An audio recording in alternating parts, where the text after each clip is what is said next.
Assalomu alaykum hurmatli anglag'uvchilar. Diqqatingizga diniy olim Muhammad Yusuf Muhammad Tursunning Din va hayot 2000 savolga javob nomli asrini sunduq. Yoqtirib anglag'aysizlar. Bismillahirrohmanirrohim. Sevgi va uning qimmati. 770-savol. Sevgi degan nima? Javob. Sevgi hayotlikning jini, qalbning zinnati va baxtning kapolatidir.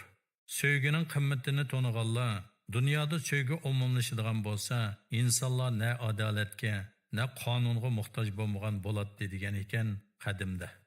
Ulug' olim Jaloliddin Rumi mundaq degan ekan: sevgi ochiqni tatliqqa, tuproqni oltinga, kirni safliqqa, kasalni saqliqqa, turmini bo'stonga, g'azabni shafqatga aylantiradigan, to'mirni eritadigan, toshni yumishtiradigan, o'likni tirildiradigan va uningga obiy hayot beg'ishlaydigan bir mo'jizdir.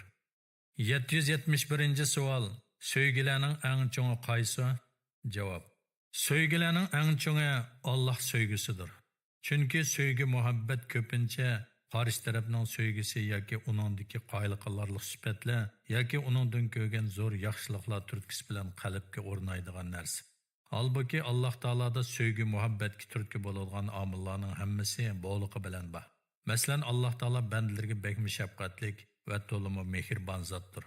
Uning bu shafqatini va mehribonligini aqli bor inson Alloh taolo uni ona rahmatidagi vaqtidan tortib yoki cho'ng bo'lib yashab o'lganga qadar qandoq parvish qilganligini, xatardan qandoq saqlaydiganligini albatta tushunadi.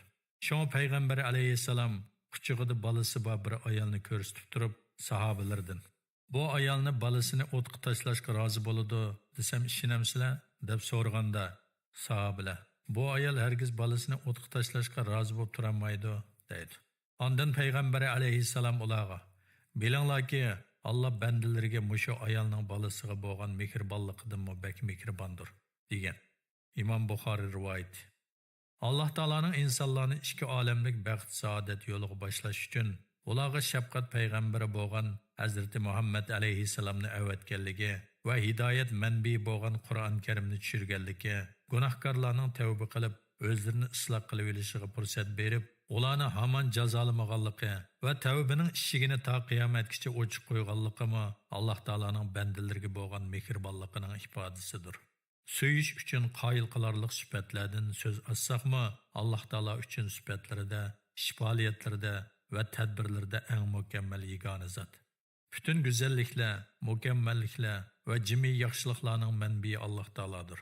Söyish uchun turtki bo'ladigan yaxshilikdan so'z ochgandimi, Alloh taolo eng mukammal sevgiga loyiq yagona zotdir. İnson xarakteri uningga yaxshilikqa hurmat qilish va uni sevishni tabiiy burch deb biladi. Dunyoda qaysi birining yaxshiligi insonni yo'qdan bor qilib, eng chiroyli shaklda yaratgan, uningga aql idrok ato qilib, barcha mahluqotlardan hurmatli ham qudratli qilgan va uni koinotning xo'jayini qilib belgilab, hammani uningga bo'ysundirib bergan karamlik, shafqatlik Allohning yaxshiliklariga yetalisin. 772-savol. Alloh sevgisining qimmati qandoq? Javob. Alloh sevgisi iymonning eng asosli tarkibi.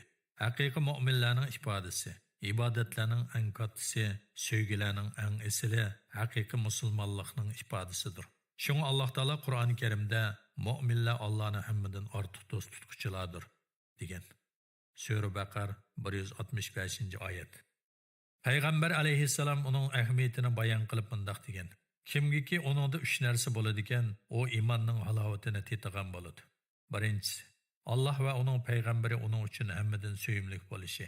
Ikkinchisi, birovni do'st tutsa, uni faqat Allohning roziligini ko'zlab do'st tutgan bo'lishi. Uchinchisi, musulmonlikdan keyin kofir bo'lishni, xuddi o'tga tashlanishni yomon ko'rgandek yomon ko'radigan bo'lishi. Buxoriy rivoyat. Chunki Alloh taolo sevgi muhabbatning yagona manbai. Dunyodagi bütün sevgilar Alloh taolaning cheksiz sevgisidan bir tomchi bo'lgan holda Alloh taolodan kelgan. Qalblarga sevgi o'tini salg'uvchimi Alloh taolodir. 773-savol. Alloh sevgisi nima bilan ifodalanadi? Javob. Alloh sevgisi uningga haqiqiy ravishda itoat qilish, bütün hayot qaynamlarida uning ko'rsatmalarini dastur qilib, amal qilish bilan ifodalanadi. 774-savol. Payg'ambar sevgisi qandoq sevgi? Javob. Payg'ambar sevgisi Allah sevgisidan qolsa eng ahamiyatli sevgi bo'lib, iymonning bir parchasidir.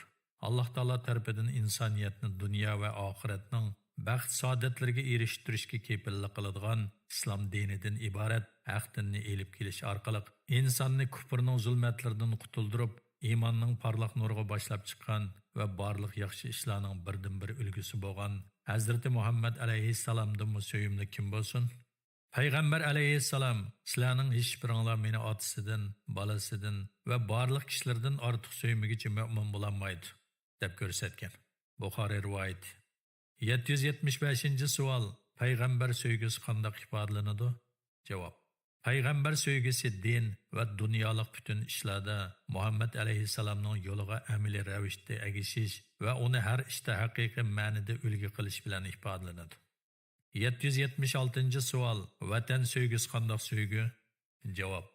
Alloh taolo va uning payg'ambarining sevgisidan qolsa, eng sharaflik va eng ulug' sevgi vatan sevgisidir. Haqiqiy musulmon kishi o'z vataniga sodiq bo'ladi. Chunki musulmonlikning taqozosi vafodorlikni talab qiladi. Xuddi ibodatlarmo insonni boshqa maxluqotlardan alayda farqli bir mo'jiza sifatida yaratib, onunğa bu kainatning yaxshiliklarini va yer yuzining xo'jayinligini ato qilgan karamlik Allohga shukr va minnatdorlik izhor qilish yuzidan ato qilingan bir vafo burchi bo'lganidek, vatanni suyish va uning yo'lida mol-mulkini, jinini va har narsasini fido qilish har qanday bir fuqaroning uni illiq qo'ynida o'stirib yetildirgan ona vataniga o'tashga tegishlik vafo burchidir. 777-savol. Vijdonlik inson o'z vatanini qanday suyadi? Javob. Vijdonlik inson o'z vatanini suyishni insonlik burchi deb biladi. Chunki inson xarakteri yaxshilikqa yaxshilik qaytarishni, yaxshilik qilganni suyishni tabiiy zaruriyat deb taniydi. Dunyoda inson uchun uningga illiq bag'rini ichib, uni turli ne'matlar bilan kutib olgan, uni barcha yaxshiliklardan bahramand qilgan, ko'ksgan, qo'yni issiq oshu ona vatanidanmi suyimlik biri bormi? Yaxshilikni yaxshilik qilish bilan qaytarish uchun uningdanmi a'lo biri bormi? Vafodor inson cho'qim o'z vatanini suyadi. Chunki har kimning o'z vatani xuddi onasining qo'ynidek issiq va yumshoqdir. Shung uni ona vatan deymiz. Onamiz xavf kuchirsa, bizning qanchalik beorom bo'lib ketadiganligimiz va uni qutqizish uchun jiddiy harakat qilganligimiz turgan yerda vatanmi shunda qadrlik ona. Balki bu bizni tuqqan onamizdan qadrlik va qimmatli onamizdir. Chunki onalarni o'stirgan tuproqmi ana shu vatan emasmi? 778-savol. Musulmonlarning o'zaro sevgisi qanday bo'lishi kerak? Javob. Hazrati Muhammad alayhissalom Alloh taolaning nomi bilan qasam qilamanki, sizlar mu'min bo'lmaguncha jannatga kirolmaysizlar. Bir-biringlarni sevmaguncha mu'min bo'lolmaysizlar degan. Imom Muslim rivoyati. Musulmon odam kishilarga ularning rangi, tili, irqi, dini va vatanlarining o'xshash bo'lmaganligi sababli dushmanlik mavqesida bo'lmaydi. Chunki islom nazarida bütün insonlar Hazreti Odamdan, Odam tuproqdan kelgan. Ularning orasidagi til, rang, irq farqlari faqat Alloh taolaning cheksiz qudratini va go'zal san'atlarini ko'rsatadigan alomatlardandir. Allohning qudratini namoyon qiladigan alomatlardan biri osmonlarni va zaminni yaratganligi, tilinglarning, ranginglarning o'xshamasligidandir. Shubhisizki, buningda biladiganlar uchun ibratlar bordir. Sura Rum. Tabiat sevgisi. 779-savol. Tabiat sevgisi degan qanday sevgi? Javob. Tabiat Alloh taolaning san'atidir. Alloh taolo tabiatni insoniyatning manfaati uchun yaratib bergan. Uningdan foydalanish, uni asrash, uni suyish va qo'g'dash dinimizda go'zal axloqlardan sanaladi. Tabiat biz insonlardek tuz ko'ramiz, balki u va uningdagi barliq shaylar o'ziga xos kayfiyati va lisoni holi bilan Alloh taolani ulug'laydi, madhiylaydi. Qur'on Karim bu haqiqatni bayon qilib mundaq deydi. 7 osmon zamin va ulardagi maxluqotlar Allohning nuqsonsizligini so'zlaydi. Koinotdagi qandaqli narsa bo'lsin, Allohning barcha nuqsonlardan pok deb madhiylaydi. Lekin sizlar ularning madhiyasini sezmaysizlar. Sura Isro 44-oyat. Tabiat Alloh taolaning kitobi bo'lib, uni o'qishni bilganlar cho'qim Alloh taolani taniydi. Bu kitobda Alloh taolaning cheksiz qudrat kamoli, go'zal san'atlari, ne'matlarining turlari yozilgan. Musulmon kishi tabiatni Alloh taolaning san'ati bo'lganligi e'tibori bilan suyadi. Uni har ko'rganida uningda Alloh taolaning cheksiz qudratining va ilm hikmatining izlarini ko'rdi. Natijada uning Alloh taolani tonishi oshidi, iymoni kuchlanadi. Shunga Qur'on Karimning ko'plagan oyatlari kishilarni tabiatning har xil manzillariga qarab tafakkur qilishga chaqirmoqda. Haqiqatni so'yish. 780-savol. Hamma odam haqiqatni so'yalamdi? Javob. Hamma odam haqiqatni so'yadiganligini da'vo qiladi. Ammo ba'zilar haqiqatni og'izda so'ysa, ba'zilar ko'nglida so'yadi. Haqiqatni amaliy harakat bilan so'yadiganlar intayin oz. Ma'lumki, haqiqatni og'izda so'yganlik hech narsaga yaramaydi. Haqiqatni ko'nglida so'yganlikmi ishga yaramaydi. Balki haqiqatni amaliy harakati bilan chin qalbidan so'yish talab qilinadi. Biz musulmonlar haqiqatni og'zimizda so'yganimizdek, amaliyatimizda so'yalgan bo'lsak, holimiz boshqacha bo'lgan bo'lar edi albatta. 781-savol. Haqiqatni so'yish go'zal axloq sanalamdi? Javob. Shaksizki, haqiqatni so'yishdan iborat bu go'zal axloq barcha go'zal axloqlarning bosh tojisi va javharidir. Chunki haqiqatni so'yish va haqiqat uchun o'z manfaatlaridan voz kechish insondagi eng asl xuluq bo'lib, uningdan nurg'unlagan ulug'vor fazilatlar va go'zal axloqlar maydonga kelganidek, botilni so'yish va botilni mudofaa qilish insondagi eng razil xuluq bo'lib, uningdan nurg'unlagan razilliklar va yomon qiliqlar kelib chiqadi. Demak, haqiqatni so'yish umumiy go'zal axloqining asoslaridan bir asosdir. Uningdan barcha go'zalliklar va yaxshiliklar turilinib chiqadi. 782-savol.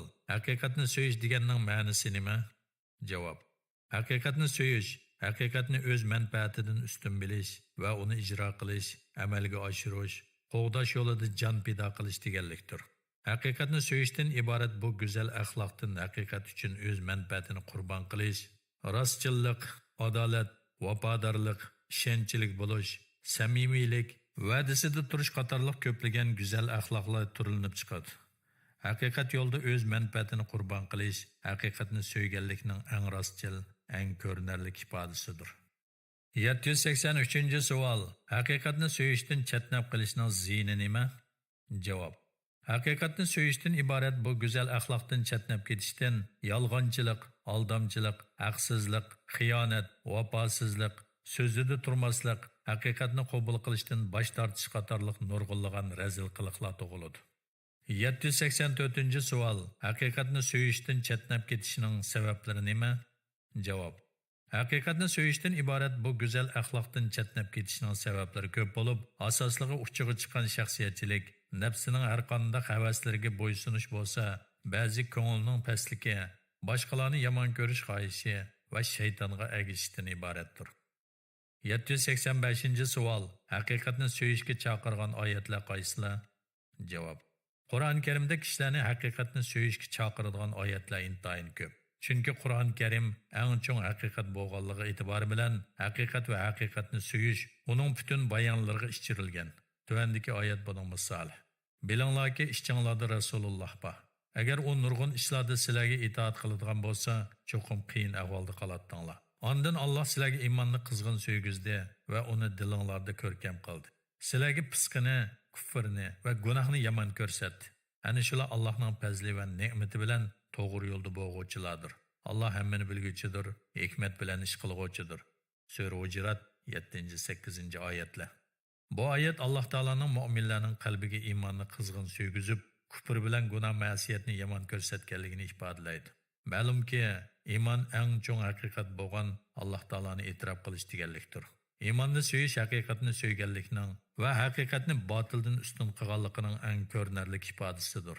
Chunki islom dinida iymon keltirishga buyurilganlarning hammasi haqdan kelgan haqiqatlardir. Haqiqatni so'yish botilni yomon ko'rishni taqozo qiladi.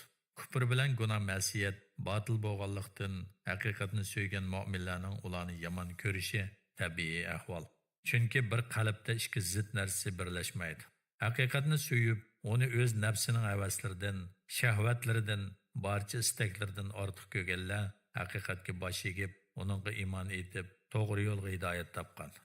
Ammo o'zlarining nafsi havaslariga, shahvatlariga, shaxsiy g'arazlariga moslashmagan haqiqatni yomon ko'rganlikdan, uningga inkor qilgan va o'zlarining havoyi havaslarini iloh qilib olganlar kofirlar qatoridan bo'lgan. haqiqatni yomon ko'rganlarning haqiqatga chaqirg'uvchilar bilan ularga nasihat qilg'uvchilarni yomon ko'radiganligi, o'zlarining nafsoniyatiga muvofiq kelgan botilni so'ydiganligi va hidoyatga ergishishdan ma'naviy ko'rlikni ustun ko'radiganligi tabiiy ahvol.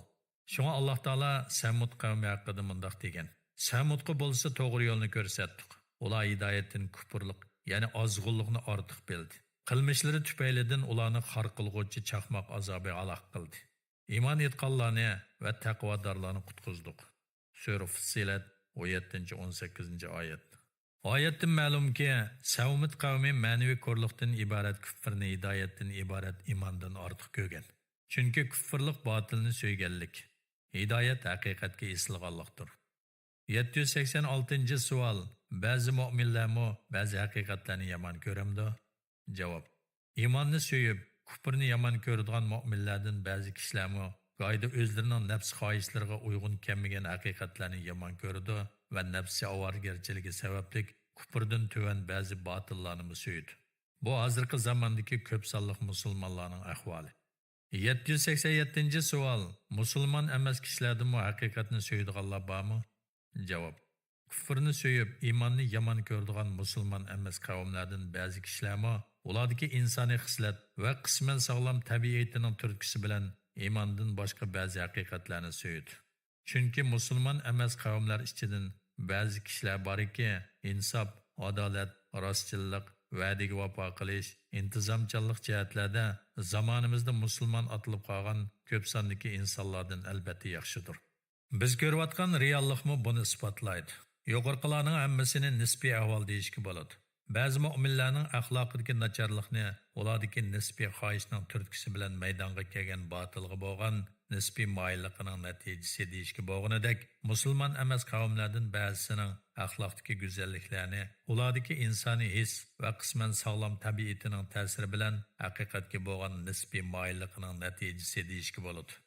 788 savol. Haqiqatni e'tirof qilish fazilat degan so'zning ma'nosi nima?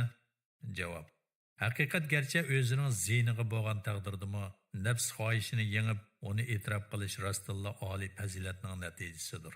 Chunki axloqning asosli javharidan, yaxshilikning chaqiriqlariga quloq berish xislatidan mahrum qolgan odam, haqiqat o'ziga aniq ayon bo'lgandan keyinmi uningga bosh egmaydi. Chunki bundaq odam fazilatdan mahrum. 789 savol. Haqiqatni inkor qilishning darajalari qaysilar?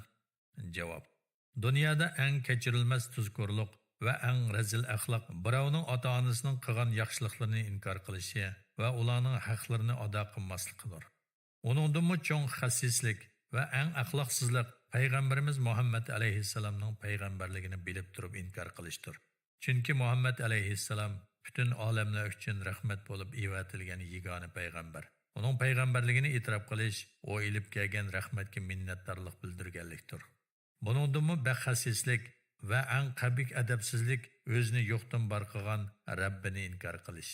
Uning yaratquchi, rizq berguvchi, hayot berguvchi, yaxshilikning mukofotini, yomonlikning jazosini berguvchi yagona iloh ekanligini e'tirof qilmaganlikdir.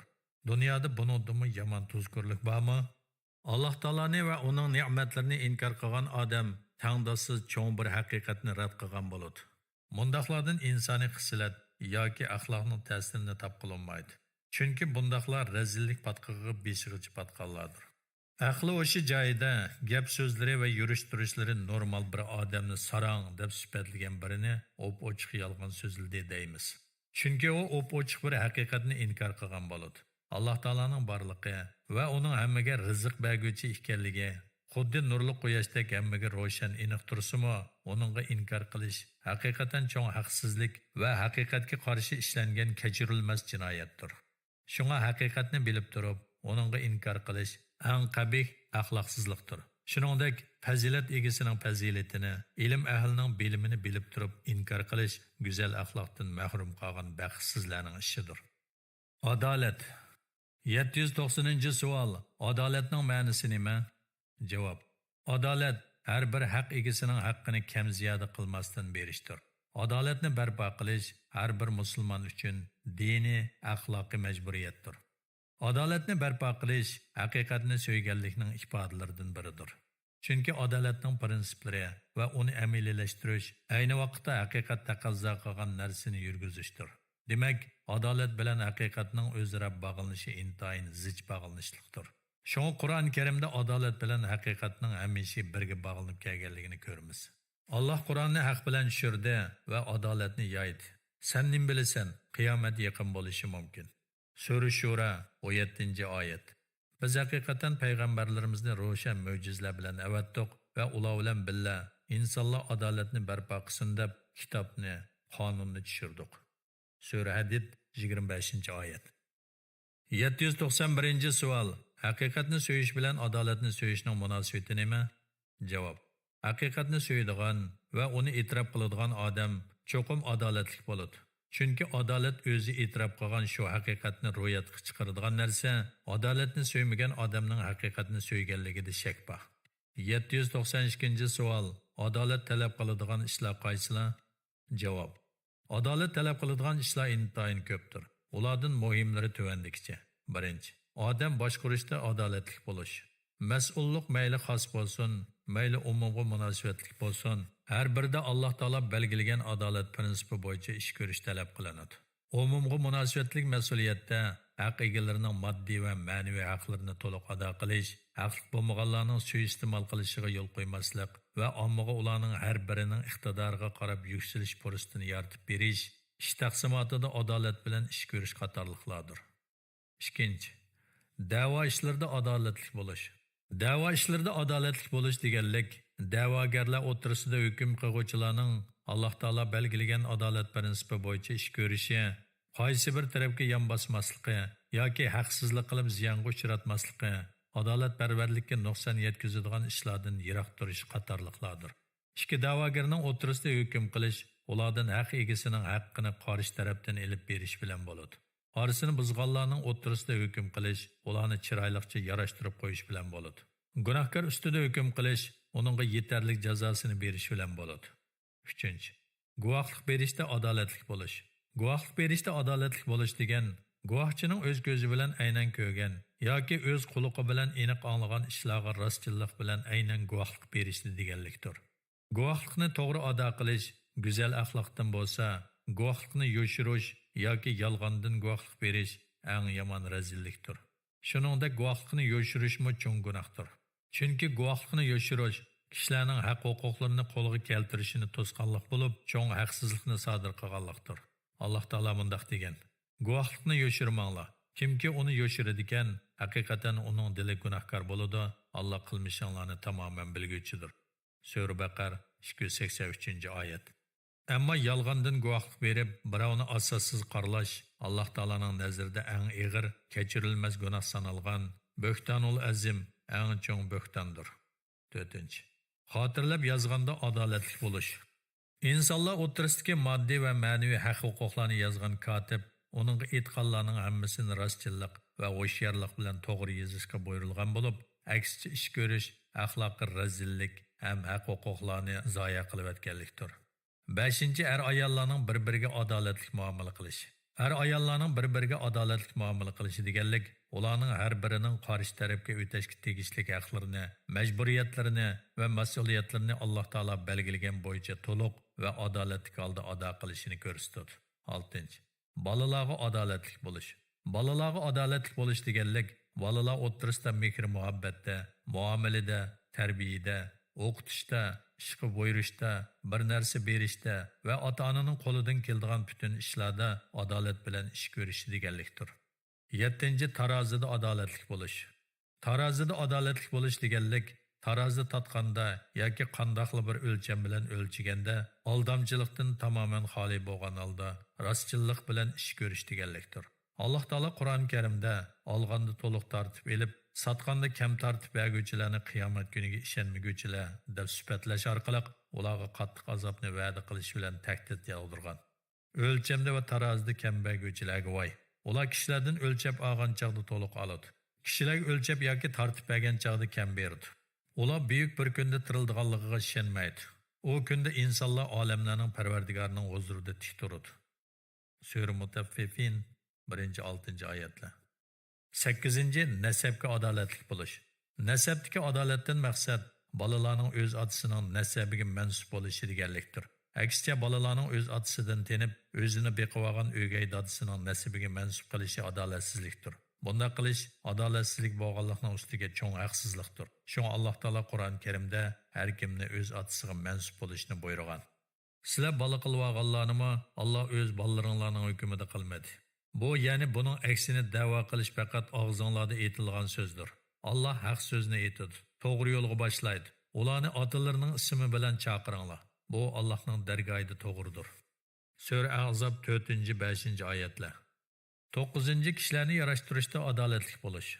Bir-biri bilan urush qilgan ikki firqa musulmonlarni, bir-biri bilan husumatlashib qolgan kishilarni, orasi buzilgan do'stlarni, oilasini buzish oldida turgan xotinni Alloh taolo buyurgan adolat prinsiplari bo'yicha yarashtirib qo'yish deganlikdir. Yuqorqilardan boshqa adolat talab qilingan butun ishlarda, haq-huquq masalalarida adolat prinsipi bo'yicha ish ko'rish talab qilinadi.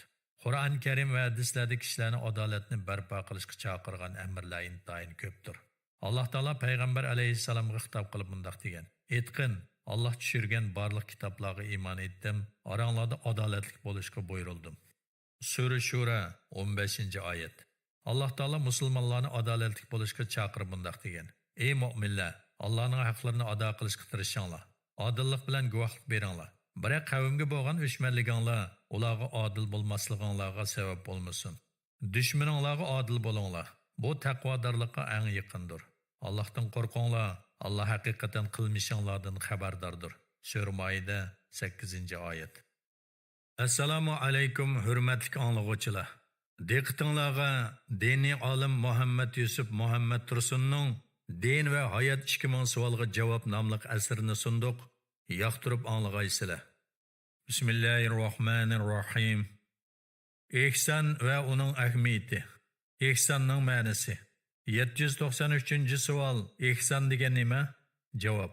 Ihson dinning iymon va islomdan keyingi martabasi bo'lib, har ishni qitirqinib qilish degan ma'noni ifodalaydi. Qur'on Karimdagi allazi ahsana kulli shay'in xalaqahu, ya'ni Alloh har narsani mukammal yaratdi degan oyat bu ma'noni ifodalaydi. Sura Sajd 7-oyat. Chunki arab tilidagi ihson so'zining asli ma'nosi itqon, ya'ni qitirqinish, mukammal qilish deganlikdir. Ihson so'zining so'z yiltizi bo'lgan hasan so'zi butun shakllari bilan Qur'on Karimda 195 qatim, ihson so'zi 12 qatim tilga ilingan. Bu ihsonning naqadar yuqori martabalik ibodat ekanligini ko'rsatadi. Alloh taolo Qur'on Karimda Alloh sizlarni adolatga va ihsonga buyuradi degan. Sura Naml 90-oyat. Ihson ibodatda ibodatning shartlarini farz, vojib, sunnatlarini, shundaqla adab qoidalarini to'liqlab, chin dili bilan Alloh taologa bog'lanib, go'yo uni ko'rib turayotgandek his tuyg'u ichida uningga bandichilik ado qilish bilan bo'ladi.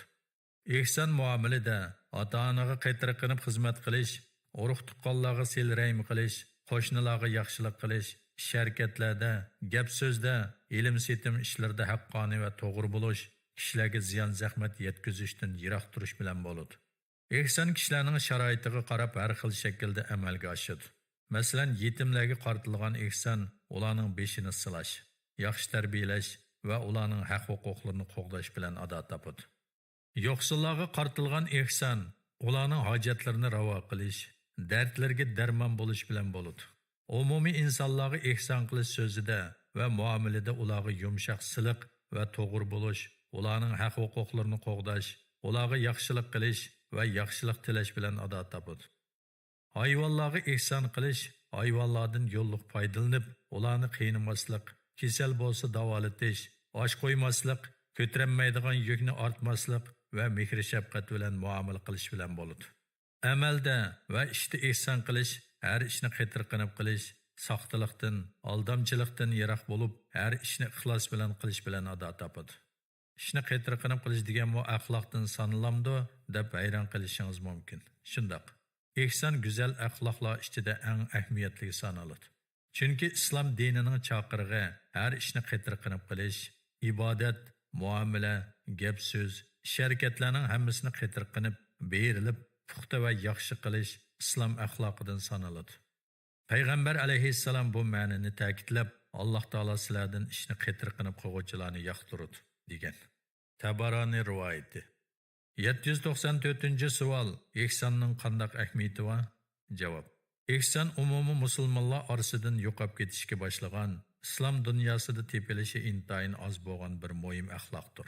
Bu shuncha ahamiyatli bir axloq bo'lib turib, uni ko'p sondagi musulmonlardan, hatto diyonatli sanalgan kishilardan mutab qilib bo'lmaydigan holatga kelib qolgan.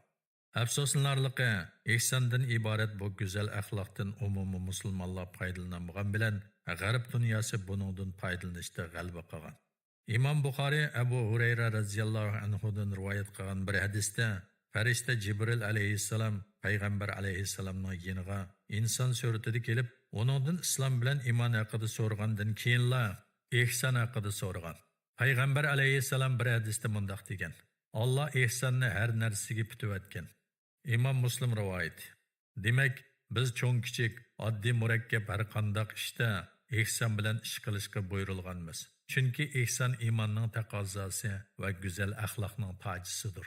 Biz musulmonlar Alloh taolaning amrini tark etib, uning haqqini to'liq ado qilmasdan, ihsonni shakli ibodatlarimizga qisqartib qo'yib, ibodatning umumiy va cho'nqur ma'nosidan g'aflat qilib, dinimizning ro'yidan, Alloh taolaning bizdan istaganlaridan yiroqlashib qolganligimiz uchun bugungi holga tushib qolganmiz.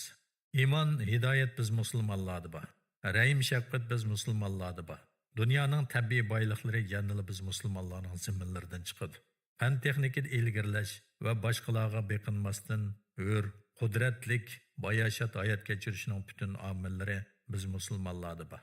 Faqat bizda kam bo'lgani har ishni qetir qilib ishlash, rostchillik, samimiylik, va'daga vafo qilish, intizomchanlik, inoqlik, o'zaro sevgi, muhabbat, insof, adolat, tirishchanlik, o'ziga ishonish, abadiy jasorat qatorliq muhim axloqlardir. G'arb dunyosi fan texnika yoki ilm ma'rifat deganlarni bilmagan chog'larda biz musulmonlar dunyo xalqining oldida edik. Hozirgi ilm fanning nazariy asoslarini sog'uvchilar Ibn Sina, Farabi, Ibn Maysam, Ibn Rushd, Xorazmi qatorliq musulmon olimlar edi. Ammo biz axloq doirasidan chiqib ketib, shaxsiyatchilik bilan inoqsizlik illatlari bizni bosh ko'targandan keyin orqaga chekindik. İlim-fan, taraqqiyot va kashfiyot navbatini boshqalarga o'tkazib berib, o'zimiz ma'naviy qashshoqlik bilan har tarafdan namratlikqa mubtalo bo'ldik. Hozirgi kunda eng taraqqiy topgan davlatlar deb sanalgan Yevropa davlatlarida har ishni qetir qilib ishlash, rost so'zlash, samimiylik qatorliq insoniy axloqlar bor. Demak, ularda bizdagi yasalma axloqlar yo'q, ammo bir qism insoniy axloqlar bor. Xalqimizda qetir qilib ishlagan odam rivoj topadi degan ma'nodagi hikmatli so'zlar bor. Biz qaysi bir ishni qetir qilib qilyapmiz, shakli ibodatlarimiz va yasalma axloqimizdan boshqa qaysi bir ahvolimizni isloh qila oldik. Bu o'rinda yolg'on nomli buni she'rimni keltirishni xohlayman. Gar yanmasa maslak uchun yurkimizda bir otash, birar utuq qozinaman deganlaring yolg'on. Din va dunyo ishlaringda qetir qilish yo'q ekan, ixlosim ba aqidam chin deganlaring yolg'on. Ixlos ihson ham aqida loplar bilan bo'lmas. Amal qilmay musulmondim deganlaring yolg'on. O'lcham emas taqvolikqa shu zohiri ibodat, namoz bilan ihson qildim deganlaring yolg'on. Qiyofating taqvo mu'min ammo iching xarobkan. Sen o'zingni yaxshi sanab yurganlaring yolg'on. Tursin nafsing sana hokim, kashfing fursat paraskan. Güzel axloq tonlariga kirganlaring yolg'on. Qilgan ishing yerim yota, sen uningga rozisan. Yegan lo'qman pak halol deb yurganlaring yolg'on. Odam o'g'li o'g'inidu ta qabrga kirgicha, men hammada barkamol deb yurganlaring yolg'on. Bu zamonda islom ahli bu kasalga mubtalo. Taqdirim shu, na qilarman deganlaring yolg'on. Chetga olma sen o'zingni, hay bechora qalamkash. Bu kasaldan mustasnaman deganlaring yolg'on. 795-savol. Ibodatda ihson qanday bo'lish kerak? Javob. Ibodat bilan ihson intayin zich munosabatli bo'lib, ibodatni qetir qilib, eng mukammal darajada to'liq ado qilish ihsondir. Shon Jibril alayhissalom payg'ambar alayhissalomdan ihson degan nima deb so'raganda, payg'ambar alayhissalom uningga ihson xuddi Allohni ko'rib turayotgandek ibodat qilishdir. Gerçi sen Allah'ını görmüsənmi, Allah seni görüp durur, deb cevap bergen. Mana bu ibadetki ihsan. İbn Majah rivayet. İhsan namaz, zakat va ro'zaga o'xshash ibodatlarni emas, balki dunyo va oxiratlik butun ishlarni ihson tariqasida qaytar qilib qiladigan bo'lsa, ishlarning hammasida natija qozona oladi va Alloh taologa eng mukammal shaklda qulchilik qilgan bo'ladi. Chunki mayli dunyolik, mayli oxiratlik har qanday bir ishni Alloh meni ko'rib turibdi degan e'tiqod bilan Alloh roziligini ko'zlab qilgan odam butun yurish-turishlarda ibodat ichida bo'lgan bo'ladi. 796 savol.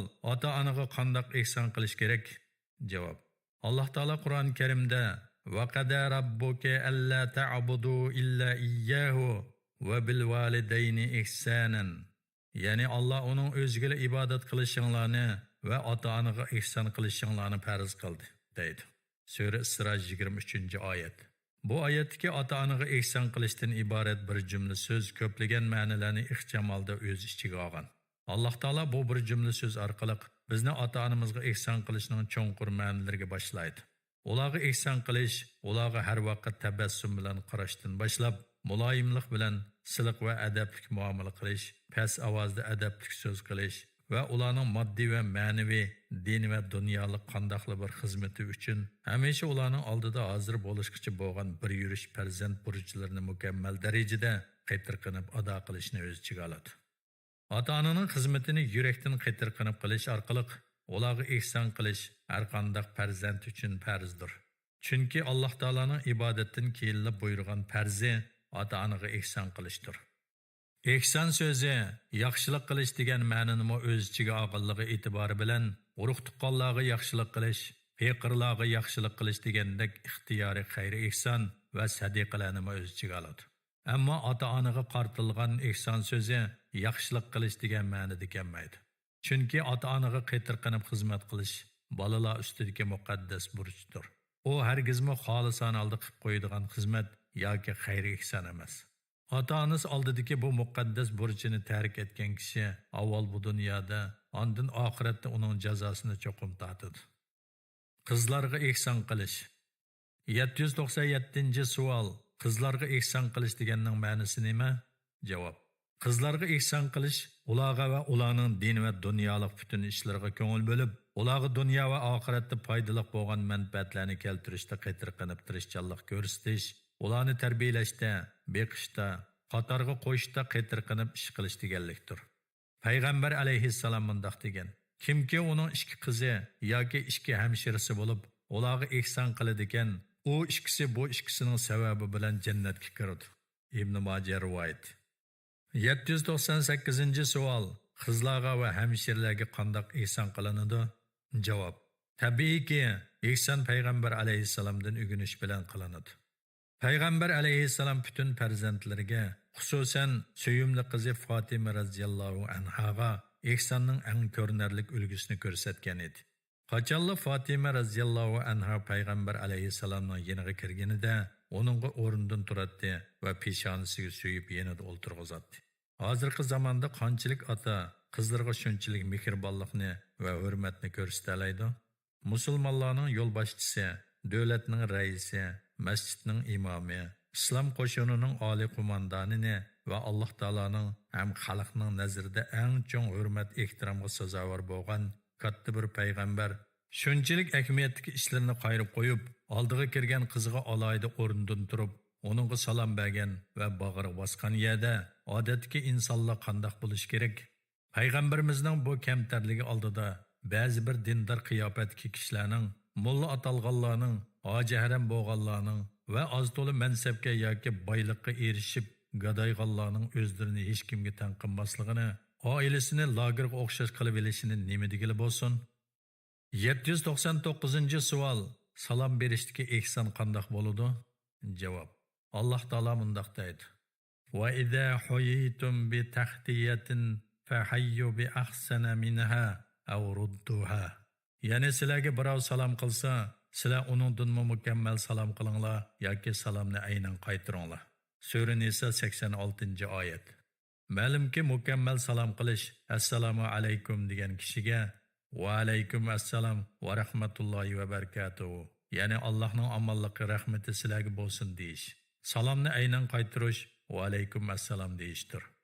Musulmonlarning bir-biri bilan uchrashganida bir-biriga salom berishining o'zimi ihsondir.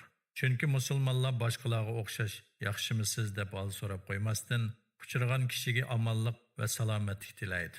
Buningdanmi yaxshi ahvol so'rash bormi dunyoda?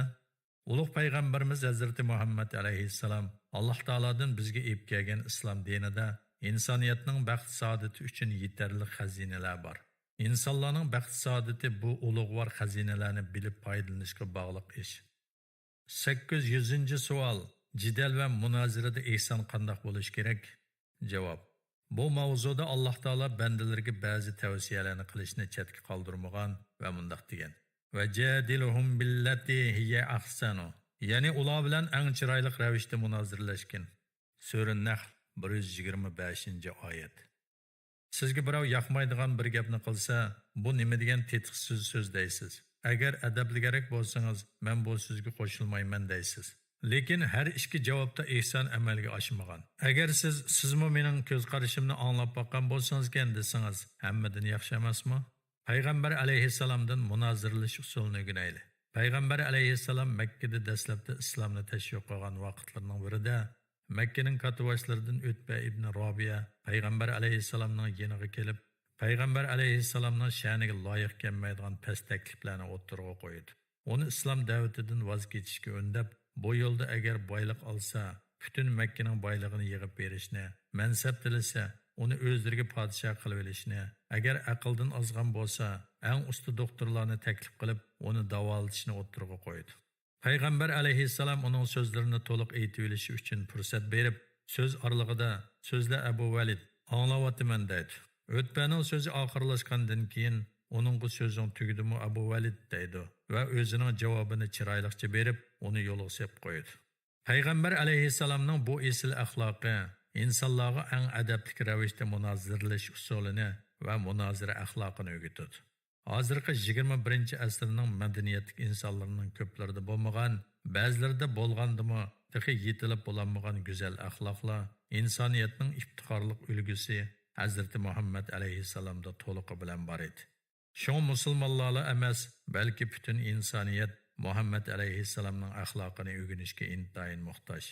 Qarshi tarafning so'zini ko'ngil qo'yib, to'liq anglashning o'zi ihson qatoriga kiradigan go'zal axloqdir. 801. savol. Gap so'zda ihson qilish degan nima? Javob. Alloh taolo Qur'oni Karimda "Va qul li ibadi yaqulul lati hiya ahsanu", ya'ni mening bandalarimga aytqinki, ular eng chiroyli so'zlarni qilsin, deydi.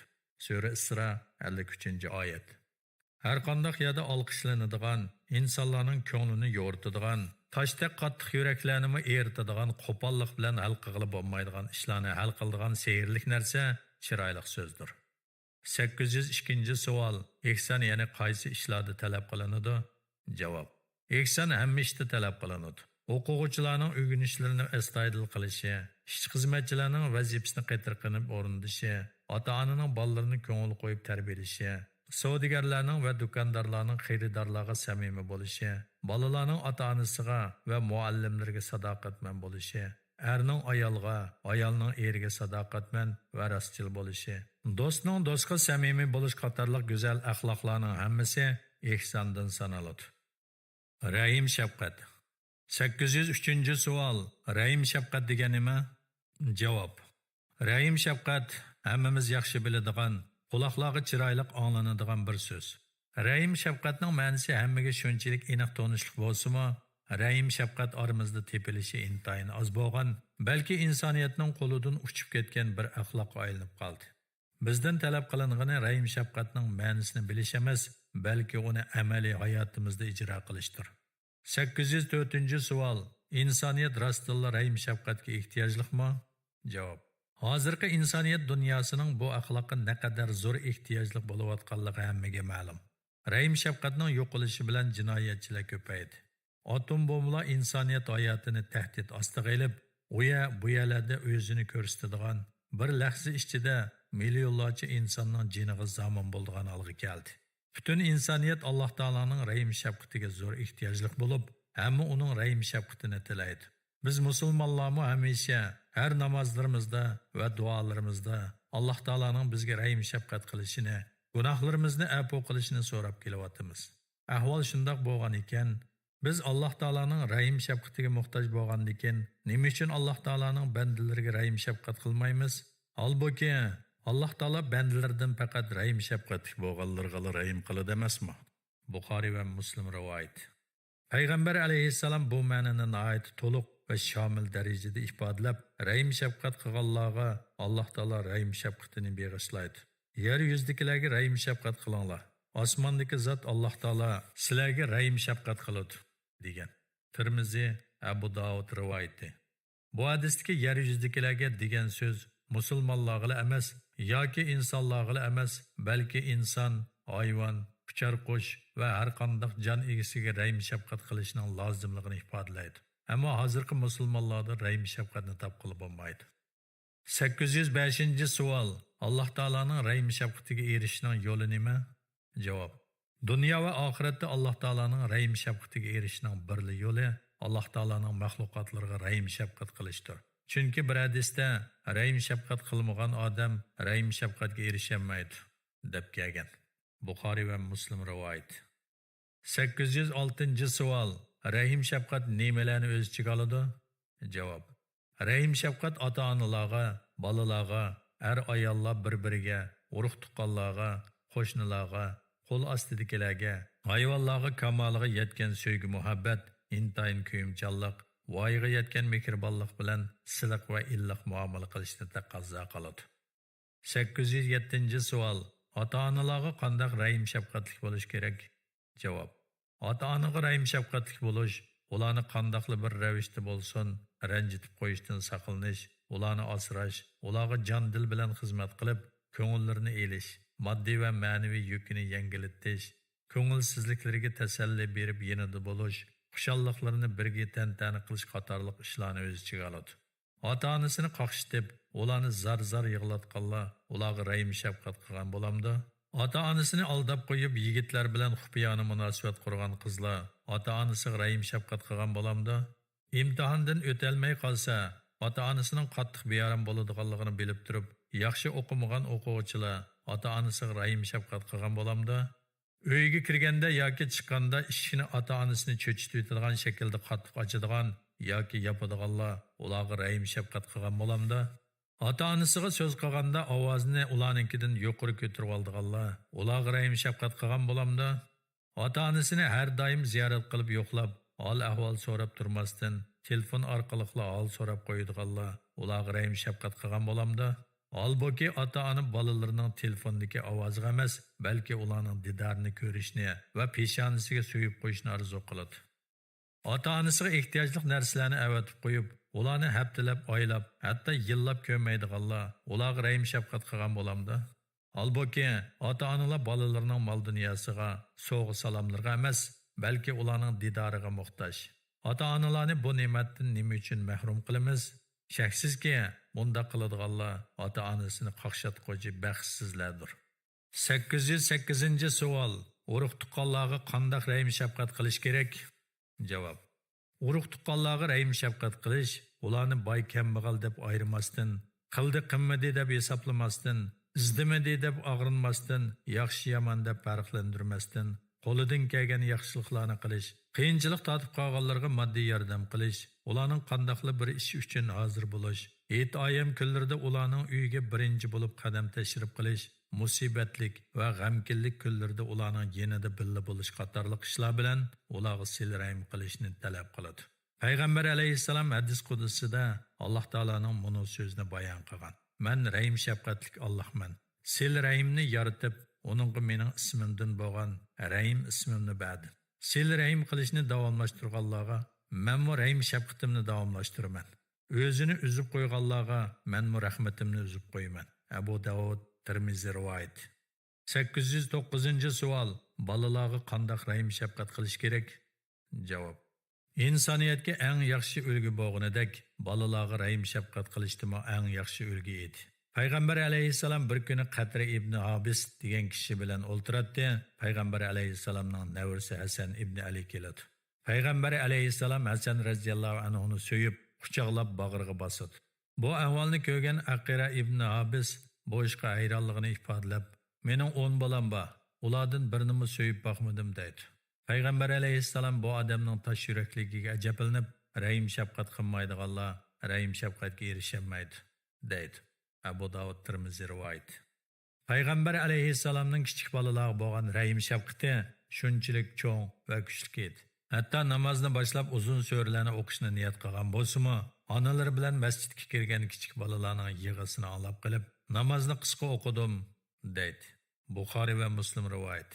Bu bir tarafdan bolalarga iç ağırtış, yana bir tarafdan ayollarni masjidlarga hozir bo'lishga tashabbus qilish uchun bo'lish kerak. Payg'ambar alayhissalom bir kuni nevaralarini so'yib bag'riga besayotganda, sahrolik arabiylardan biri sahobalardan "Sizlarda bolalarni so'yish odati bormi?" deb so'rab qoladi. Bu so'zni anglagan Payg'ambar alayhissalom bu odamga ichinib, "Alloh sening qalbingdan rahim shafqatni tortib olgan tursa, men endi nima qila olayman?" deydi. İmam Ahmad rivoyat. Balalarni chiroyli kiyindirib, qo'rsqini yaxshi to'yg'izib baqqanlik ularga rahim shafqat qilganlikqa yetmaydi.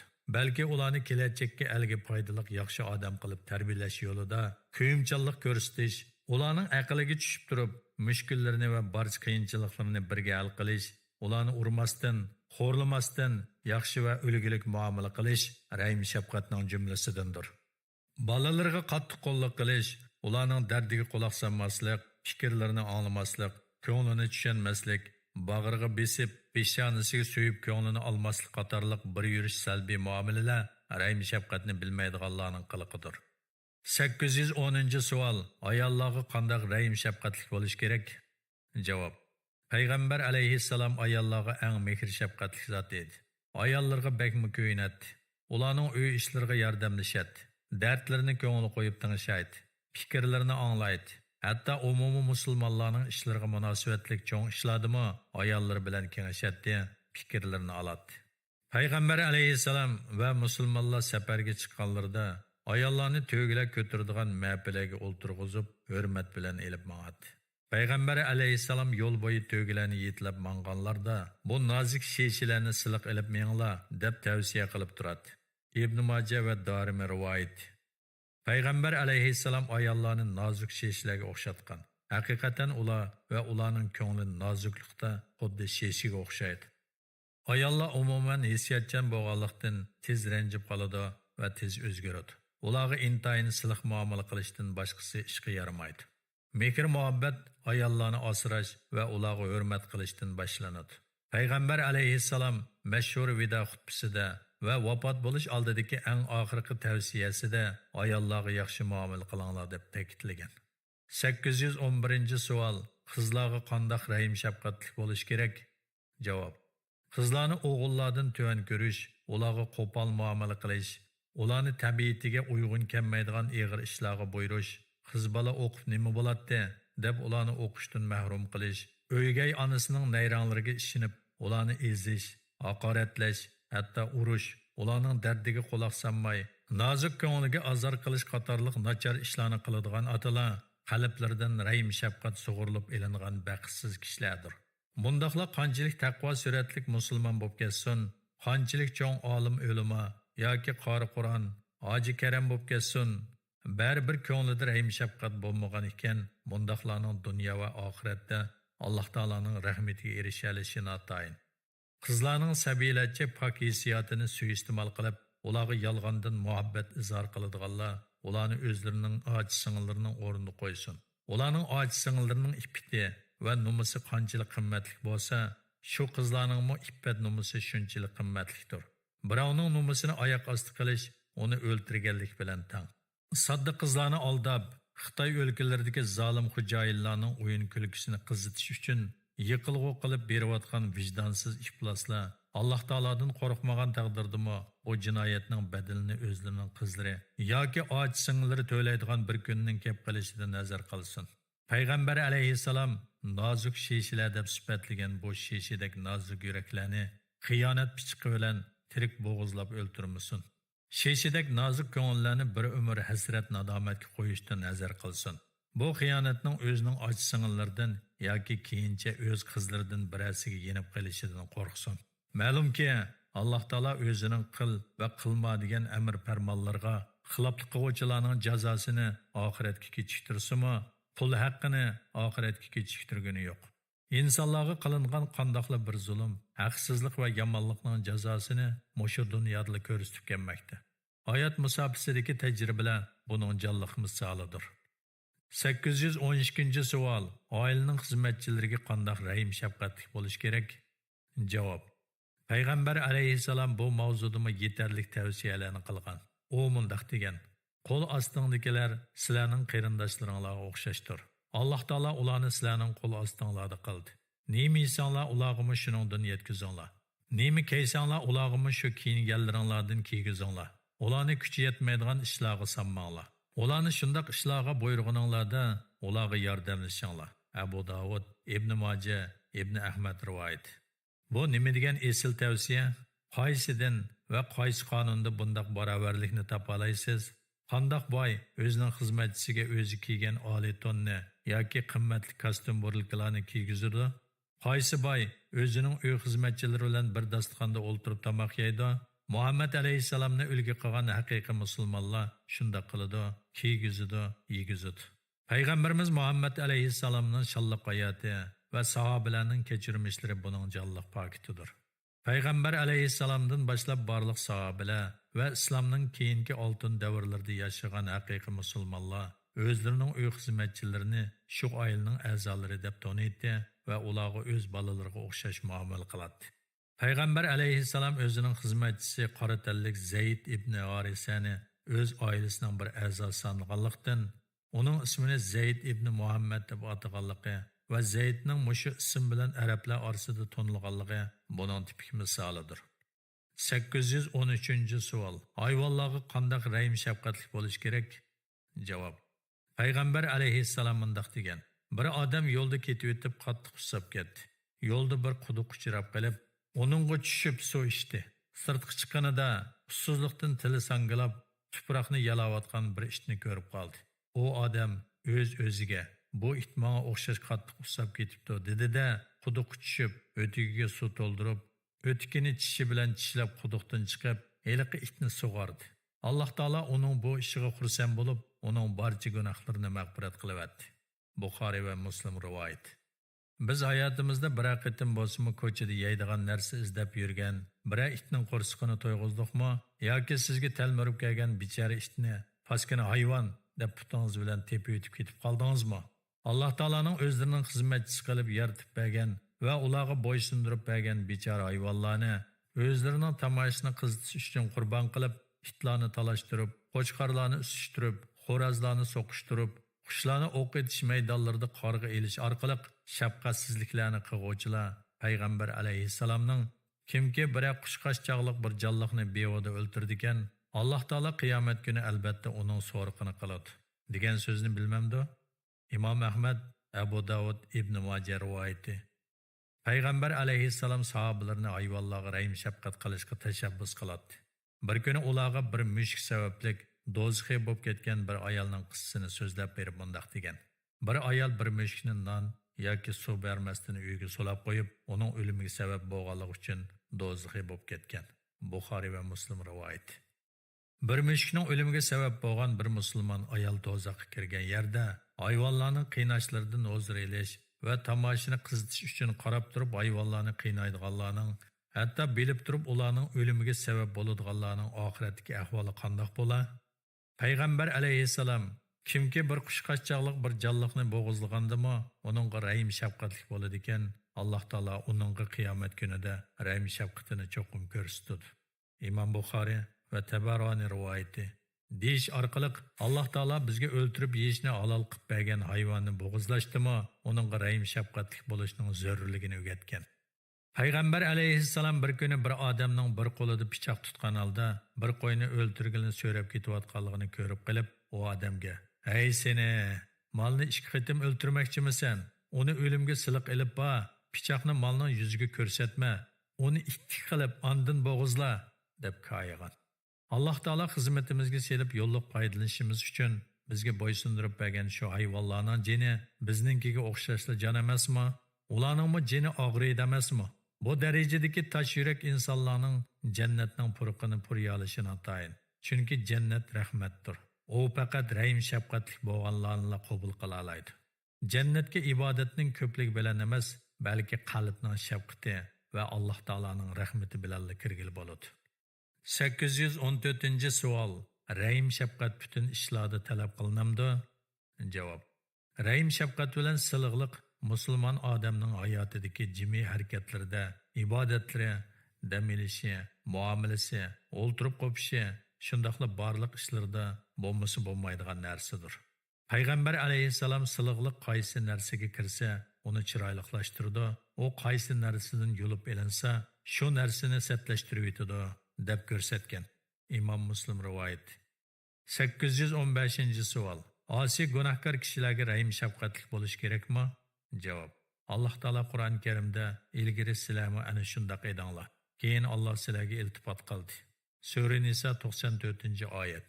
Deyish orqali bizni o'tgan kunlarimizni unutib qolmasligimizga, kishilarning gunoh ma'siyatlari sababli masxara qilmasligimizga, ularga nafrat qilganlikdan ularni chetga qoqmasligimizga va ularga kamoli mehribonligimizni ko'rsatib, yomon yo'ldan qaytarishimizga chaqiradi. Gunoh qilmaydigan, xatolashmaydigan odam yo'q dunyoda. Har qanday odam gunoh ishlaydi yoki xatolashadi. Ammo muhim bo'lgani o'z gunohini tunib, to'g'ri yo'lga qaytishdir. Payg'ambar alayhissalom bu haqda har qanday odam bolasi xatolashadi. Xatolashuvchilarning eng yaxshisi tavba qiluvchilardir deb ko'rsatgan. Imom Buxoriy rivoyat. Biz musulmonlarda hozirlar masjiddan chiqib, hatto tahorat bilan turib yolg'on so'zlaydiganlarni, odam aldaydiganlarni va kishilarga qo'pol so'z, qo'pol muomala qiladiganlarni uncha vola ayblab ketmaydigan, ammo birovni qisman shaxsiy gunoh bilan yoki ozroq ayib bilan uchirtib qolganimizda uningdan nafratlanib ketadigan kayfiyat bor. Alloh taolo gunohlarning hammasini yomon ko'rdi. Musulmon odamning gunohini mayli kichik bo'lsin, mayli cho'ng bo'lsin, hammasini yomon ko'rishi lozim. Lekin Alloh taolo gunoh qilib o'zini ziyonga uchratgan bandadan yolg'on aytib boshqalarni ziyonga uchratgan bandani bakarak yomon ko'rdi. Chunki o'zini ziyonga uchratganlikning gunohi u kishining o'zi bilan cheklanadi. Alloh taolo xolisi uni kechirib o'tadi. Ammo boshqalarni ziyonga uchratganlikning gunohi undaq oson kechirilmaydi. Ziyonga uchirg'uvchi shaxs uni kechirmagicha Alloh taolo kechirmaydi. Chunki u qul haq emasmi? 816-savol. Ezilganlarga qanday rahim shafqat qilish kerak? Javob. Dunyoning har qaysi joylaridagi ezilgan musulmon qarindoshlarga rahim shafqat qilish har kimning qudrati yetishicha farzdir. Ular bilan bir safda turib, haqqoniy da'volarni yurgizish, pul-mol yordam qilish, ularning haq-huquqlarini qo'g'dash, bularning hech birini qilmaganda, ular uchun Alloh taologa duo qilish bilan bu dinni qarindoshlik burchini ado qilish mumkin. Payg'ambar alayhissalom mundaq degan: Mu'minlar bir-birini söyish, bir-biriga rahim shafqat qilish va bir-biriga hislashlik qilishda qaysi bir organi og'irsa, butun organlar ismdosh va uyqusizlik bilan uningga o'rtaq bo'ladigan bir tanga o'xshaydi. Buxoriy rivoyat. 817-savol. Kishilarning aybini yo'gash, ularga rahim shafqat qilganlikmi? Javob. Gunohlarni insonlar oldida rasvo qilmaslik, kishilarning ayblarini yo'gash, ularga rahim shafqat qilganlik bo'lib, go'zal axloqdan sanaladi. Aksicha kishilarning ayblarini ochadiganlar, gunohkorlarning gunohlarini insonlar orasiga yoyadiganlar Alloh taolaning g'azabiga va azobiga loyiq bo'lg'uchi axloqsiz maxluqlardir. Alloh taolo Qur'on Karimda mu'minlar ustida yomon so'zlarning tarilishini yoqtiradigan odamlar shubhisizki dunyo va oxiratda qattiq azobga qoladi degan. Sura Nur 19-oyat. Payg'ambar alayhissalom qandoqli bir odam yana bir odamning aybini yapadi ekan, Alloh taolo qiyomat kuni uning aybini yapadi. Imom Muslim rivoyat. Ammo kishilarning gunohlarini yepish va ayblarini yo'gash ishi Alloh taolaning haqqiga ishlangan gunoh doirasida bo'ladi. Buningga binoan gunohkorning gunohini yo'gidim deb jinoyatkorlarning qilmishlariga sukut qilishga, nohaqchilikqa jim turishga bo'lmaydi. O'g'rining o'g'irligini ko'rib turib, uning ziniga guvohlik berishdan o'zini qochirish, xizmatini yaxshi ishlamagan ishchining yoki kadrning kamchiligini yoshirish, imtihonda o'quvchilarning ko'chirishiga yo'l qo'yish qatorliq ishlar qilmishda ularga sherik bo'lganlik sanaladi. 818-savol. Odam o'z-o'ziga qanday rahim shafqatli bo'lish kerak? Javob. Odam boshqalarga rahim shafqatli va ko'yimchan bo'lib, o'zini unutib qolsa bo'lamdi?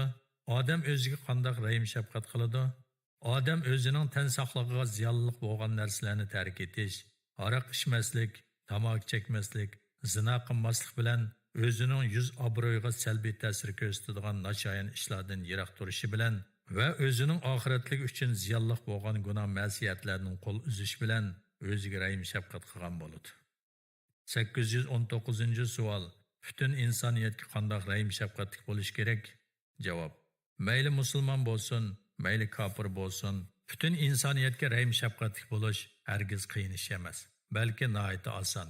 İnsanlar qaysi dinga, qaysi irqqa, qaysi rangga va qaysi davlatga tava bo'lishdan qat'iy nazar, ularga nihoyat yumshoqlik bilan adolatli holda muomala qilish, har kimga tabassum bilan qalbini ichish, beqirlarga istoshlik qilib, mayli moddiy jihatdan, mayli ma'naviy jihatdan kuchining yetishicha yordam qo'lini sunish, yetimlarni suyish, ularning beshini silash, o'ziga yomonlik qilganlarni kechirib o'tish, tonimaydigan kishilarga qiyinchiliklarni hal qilishda yordam qilish qatorliq go'zal axloq bilan rahim shafqatni butun insoniyatga yetkazib bo'ladi. Lazzatli taomlar bilan g'izolanayotgan vaqtlaringizning birasida qo'shnilaringizdan ba'zi bechoralarning yegili yo'q, ichgili yo'q, kiygili yo'q, bir butun yo'qlik ichida turayotganligini o'ylab, ularga bir qoch tomoq berganingizni bilamsiz. Otasi yo'q, oilasi kambag'al bir yetim bolaning beshini silab, uning qo'lidan tutib uyingizga elib kirib, bir qur kiyim kiygizib qo'yganingizni bilamsiz.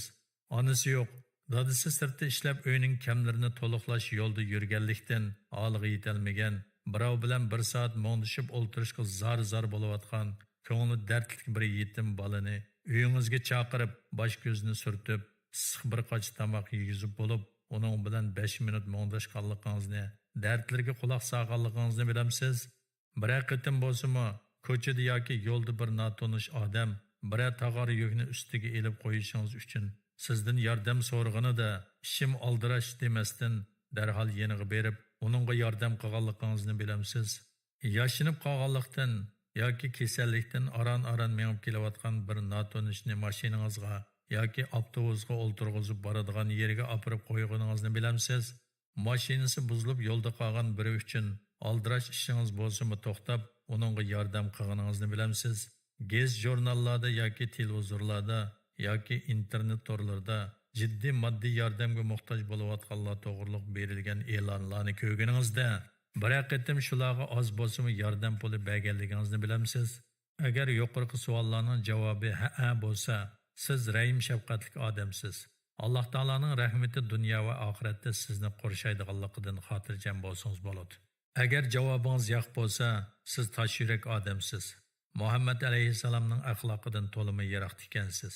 Kishilarga rahim shafqat qilishni o'rganishga va uningga odatlanishga zo'r ehtiyojli ekansiz. Payg'ambar alayhissalom bizga boshqalarga rahim shafqat qilishni o'rgatib mundoq degan: kim biror musulmonning dunyodagi qiyinchiliklardan biror qiyinchilikni hal qilib bersa, Alloh taolo uning qiyomat kunidagi qiyinchiliklardan bir qiyinchilikni ko'tarib o'tadi. Kim biror yo'qsulga osonlik yaratib bersa, Alloh taolo uning dunyo va oxiratda osonlik beradi. Kimki biror musulmonning ayibini yo'gisa, Alloh taolo uning ayiblarini dunyo va oxiratda yo'gaydi. Banda birodarning yordamida bo'lgan muddatcha Alloh taolo uning yordamida bo'ladi. Tirmiziy rivoyat. Xulos kalom. Rahim shafqatlik bo'lish qiyin emas. Masala vaqtning yetishmaganligida yoki qo'l ilkida bo'lmaganligida va yoki shafqat qilishni bilmaganligida emas, balki asosli masala qalblardan rahim shafqatning sug'urilib ketganligida, yuraklarning toshga aylanib qolganligida. Kundalik 5 vaqt namozning har bir rakatida Fatiha surasini o'qish jarayonida Alloh taolaning bu suradagi Ar-Rahmanir Rahim, ya'ni nihoyat mehribon va to'limi shafqatli degan sifatini eng oz deganda bir kunda 33 qatim takrorlab turibmi, yuragi yumshimagan musulmonni nima degili bo'lsin? 820-savol. Ilm-fanni ishlatishda qanday rahim shafqatli bo'lish kerak? Javob. Hurmatli kitobxon, ilm-fan uchunmi rahim shafqat ketamdi deb hayron qolganligingiz aniq. Ammo rahim shafqatni chiqish yo'li qilmagan ilm-fanning baloyi ofat ekanligini bilganimizda menga qo'shilsiz. Hozirgi dunyoning holiga qaraydigan bo'lsak, kundan kunga ilm-fanda ilgirlagan sira rahim shafqat azaymoqda. Ilm-fan elib kelgan atom bombalari va raketalar bilan millionlagan inson o'lmoqda. 821-savol. Nima uchun ilm-fanning ilgirilishi bilan rahim shafqat azlab ketadi? Javob. Chunki rahim shafqat bilan qo'llanmagan, iymon va axloqdan nesivasi bo'lmagan har qanday ilm-fan baloyi ofat va krizisdir. Şoň Qur'on-i Karim oyatlari ilm haqidagi butun bayonlarda rahim shafqatni birga bayon qilgan. Qur'on-i Karim oyatlaridan rahim shafqat yondashtirib keltirilmagan ilm haqidagi bayondan birini topolmaymiz. Ular Parvardigorimiz, sening rahmating va ilming hamma narsani o'z ichiga oladi, deydi. Sura G'ofir 7-oyat. O ikkisi bizning bandalarimizdan cho'ng rahmatimizga erishgan va bizning o'zimizga xos ilmimizni biz bildirgan bir bandani uchratdi. Sura Kahf 65-oyat. degan oyatlar buning misolidir. Assalomu alaykum hurmatli anglag'uvchilar. Diqqatingizga diniy olim Muhammad Yusuf Muhammad Tursunning Din va hayot 2000 savolga javob nomli asrini sunduq. Yoqtirib anglag'aysizlar. Bismillahirrohmanirrohim. Rostchilik. 822-savol. Rostchilik qanday xuluq? Javob. Rostchilik payg'ambarlarning, mu'minlarning va yaxshilarning odati bo'lgandek, yolg'onchilik munofiqlarning odatidir. Payg'ambar alayhissalom munofiqlarning sifatlarini bayon qilib mundaq degan. Munofiqning alomati 3 dir. So'zlasa yolg'on so'zlaydi, va'da qilsa uningga xiloflik qiladi, omonat qo'yilsa xiyonat qiladi. İmam Buxoriy va Muslim rivoyat. 823-savol. Rostchilikning islomdagi o'rni nima? Javob.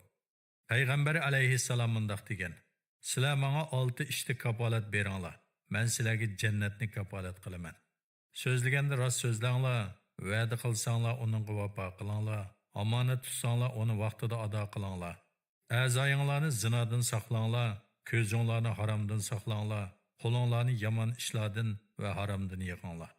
İmam Ahmad rivoyat. 824-savol. Rost so'z bilan yolg'on so'zning alomati nima? Javob. Payg'ambar alayhissalom rostchilik, xotirjamlik, yolg'onchilik bearomlikdir degan. İmam Tirmiziy va İmam Ahmad rivoyati. Chunki inson rost so'zlaganda xotirjamlik va bir xil rohat his qiladi. Tashvishlanmaydi hamda rost so'zlashda hech qancha taslik yoki o'ng'aysizlik his qilmaydi. Shikillanmaydi, duduqlamaydi. Ammo inson yolg'on so'zlashda qiyinchilik tortadi. Hatto ba'zi sharoitlarda chekisidan taraqadi. Chiroyi tabiiy bo'lmaydi. So'zlari ancha qamlashmaydi. Yolg'onchiligi oshkora bo'lib qolishdan tashvishlanadi. Har qancha so'zga usta va yolg'onni qamlashtirishga moyil kazzoblarmi baribir bilinib qoladi va bir kun rasvo bo'lmay qolmaydi. Yolg'onchining quyruqi bir tutam degan so'zmi bekorga aytilmagan bo'lsa kerak.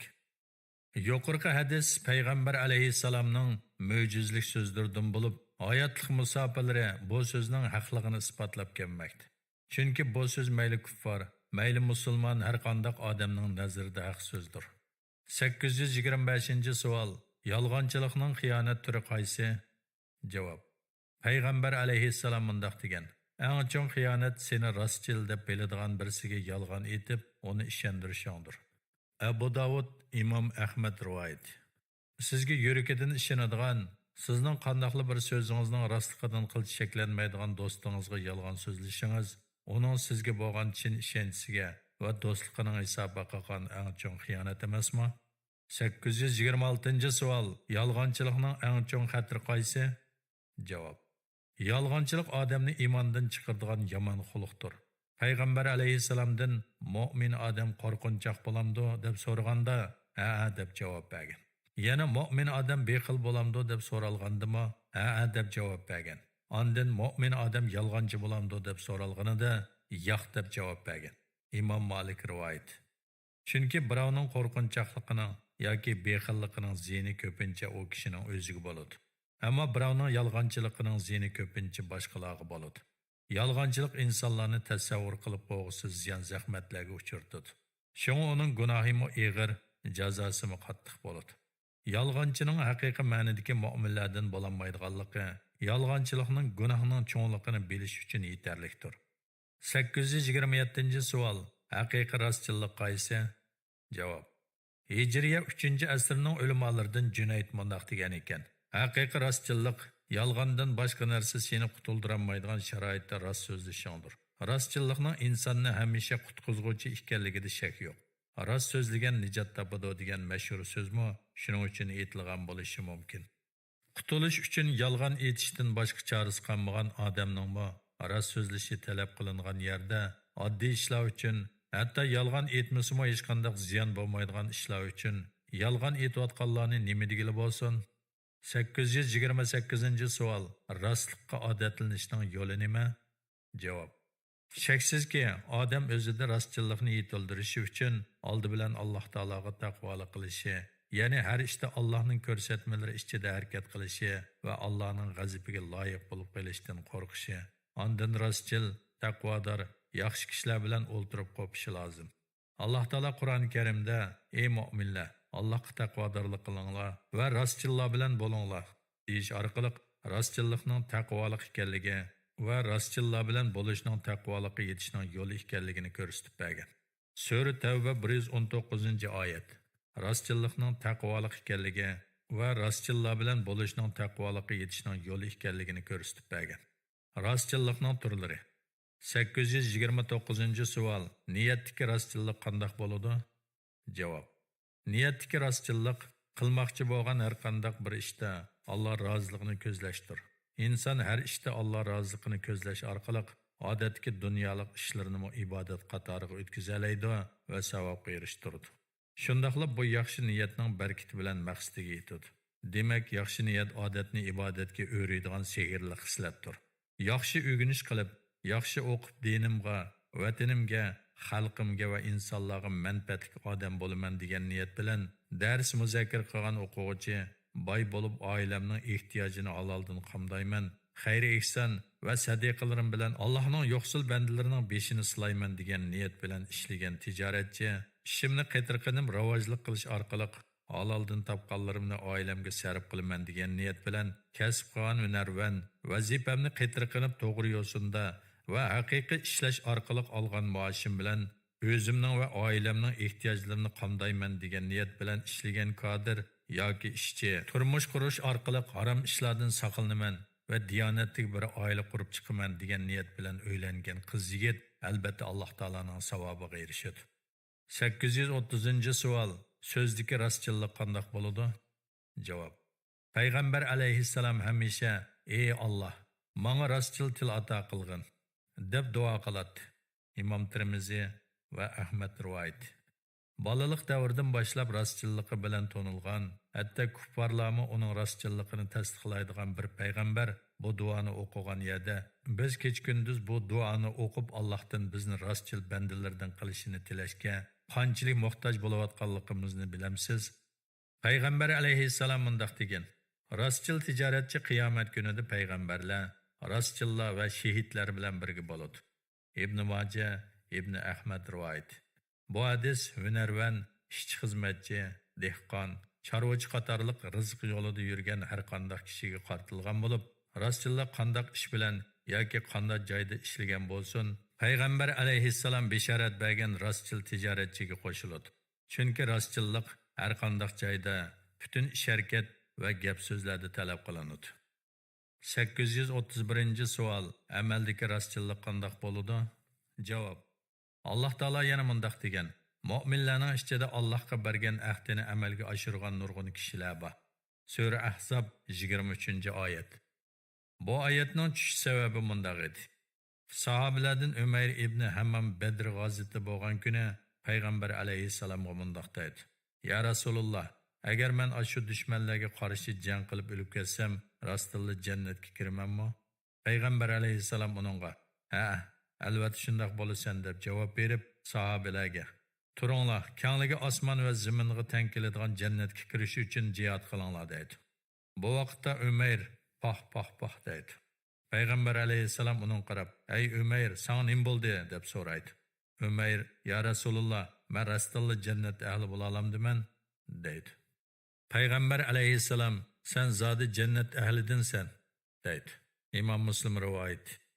Buni anglagan Umayr, "Men bilan jannat o'ttirsida faqat mushu xormil qoldi" deginicha, qo'lidagi yeyotgan xormini tashlaydi va urush maydoniga kirib ketadi. Oxiri shehidlik sharbatini ichishga noil bo'ladi. Shu munosabat bilan yuqorqi oyat tushadi. Bu hadis yaxshi ishni niyat qilib, maqsadga yetish uchun yetarlik emasligini va yaxshi niyatni amalga oshirish uchun amal qilish, ya'ni ishlash shart ekanligini bayon qilgan. Ikkinchi xalifa Umar ibn Xattob radhiyallohu anhu: "Ey Alloh, menga Madina shahrida shehidlikni nasib etgin" deb duo qiladi. Albuki Madina Munavvara shahri islom shahri bo'lganlikdan o shaharda jihad bo'lmaydi. Ammo Alloh taolo uning duosini ijobat qilgan bo'lib, Hijriyaning 23-yili Zulhijja oyining 26-kuni, milodi 644-yili 3-noyabr Abu Lu'lu ismli Ironlik bir majus tarafidan suiqasd bilan shahid qilingan. 832-savol. Rostchilikning martabasi qanday martaba? Javob. Rostchilik martabasi payg'ambarlik martabasidan keyinli keladigan eng sharafli martabadir. Alloh taolo Qur'oni Karimda kimlarki Allohga va payg'ambarga itoat qiladi ekan, ular oxiratda Allohning ne'matiga erishgan payg'ambarlar, rostchilar, shehidlar va yaxshilar bilan birga bo'ladi. Ular nima degan yaxshi amrohlar deydi. Sura Nisa 69-oyat. Oyatda avval payg'ambarlar, ondan keyin rostchilar bayon qilingan. Buningdan ma'lumki, rostchilik payg'ambarlik bilan shehidlik o'rtasidagi martabadir. 833-savol. Qaysi vaqtda yolg'on aytishga bo'ladi? Javob. Islom ulamolari tuvandagi 3 holatda yolg'on aytishga bo'ladiganligini qarorlashtirgan. Birinchi, urushda yolg'on so'zlashga bo'ladi. Dushmanni ozdirish, xato ma'lumot berish, taktik qo'llanish qatorliq ishlarda yolg'on so'zlashga bo'ladi. Shunga payg'ambar alayhissalom urush degan taktikadir degan. Ikkinchi, bir-biri bilan dushmanlashib qolganlarni aplashtirib qo'yish uchun yolg'on aytishga bo'ladi. Masalan, biri yana birini so'kkan bo'lsa-mu, qarshi tarafga sizning yaxshi gapingizni qildi deb yolg'on aytganga o'xshash. Uchinchi, ayolga yolg'on aytishga bo'ladi. Ammo ayolga yolg'on aytish shu ayolga foydali bo'lgan ishlar doirasi ichida bo'ladi. Masalan, siz dunyodagi eng chiroyli ayolsiz deganga o'xshash. Ayolimga yolg'on aytdim deb uningga xiyonat qilishga, aldashga, ko'zini bo'yashga bo'lmaydi. Chunki bunda qilish cheklangan harom ishlardan sanaladi. Omonat. 834-savol. Omonatning ma'nosi nima? Javob. Omonat islom dinida eng asosli axloqdan sanaladi. Omonatning nima ekanligini hamma yaxshi biladi. Ammo ba'zi kishilar omonat o'z ichiga oladigan ma'nolarning ma'nosini to'liq bilmaganlik yoki uningga ahamiyat bermaganlikdan omonatga nisbiy muomala qiladi. Masalan, birov "Men omonatga hargiz xiyonat qilmayman, menga qo'yilgan omonatni egasiga vaqtida topshiraman" deydi. Bu nihoyat yaxshi. Ammo u omonatning hammasi emas, balki omonatning muomala ishlaridagi turi bas. Omonat so'zi omonat qo'yilgan pul-mol va tovarga o'xshash moddiy narsalarni ifodalagandan boshqa ma'naviy qimmatlarni, shundaqla nurg'unlagan cho'ng ma'nolarni ifodalaydi. Alloh taolo Qur'oni Karimda: "Ya ayyuhallazina amanu la takhunalloha va rasula va takhunu amanatikum va antum ta'lamun." Ya'ni ey mu'minlar, Allohga, payg'ambarga xiyonat qilmanglar.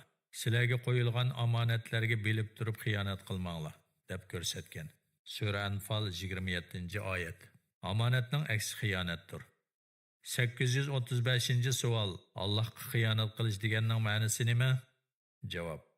Allohga xiyonat qilish deganning ma'nosi Allohning amriga ergashmaslik, buyurganlarini ado qilmaslik va to'sqanlarni tark etmaslikdir. Allohning amri gardinimizdagi eng cho'ng va eng og'ir omonatlardir. 836-savol. Payg'ambarga xiyonat qilish deganning ma'nosi nima? Javob. Payg'ambarga xiyonat qilish deganning ma'nosi payg'ambar alayhissalomning sunnatlarini o'rganib, uningga ergashmaslik va ijro qilmaslikdir. Chunki payg'ambarning sunnatini yashnatish va hayot qaynamlarida uni ijro qilish o'zini Muhammad alayhissalomning ummatidan sanagan har bir musulmonning ustida omonatdir.